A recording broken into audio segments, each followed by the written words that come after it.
Not sure what terminal you'll find inside your switch or how to connect them? In this quick video, we'll show you exactly what to look for, explain the terminal types, and help you feel more confident. Let's take a closer look. I'm Hayden for LineMaster. Let's get switched. This is a solder terminal. The solder terminal has small holes in the metal tab to secure wire connections. The soldering connections are often used when space is limited or when a permanent bond is needed. Here you'll see a generic representation of soldering.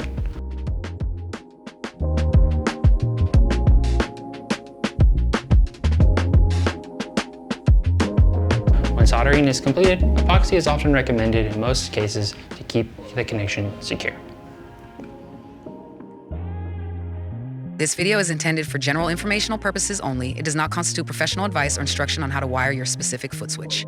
Wiring should always be performed by a qualified technician or electrician in accordance with local electrical codes and equipment specifications. Improper installation may result in damage or injury. LineMaster is not responsible for any misuse or misapplication of the information presented.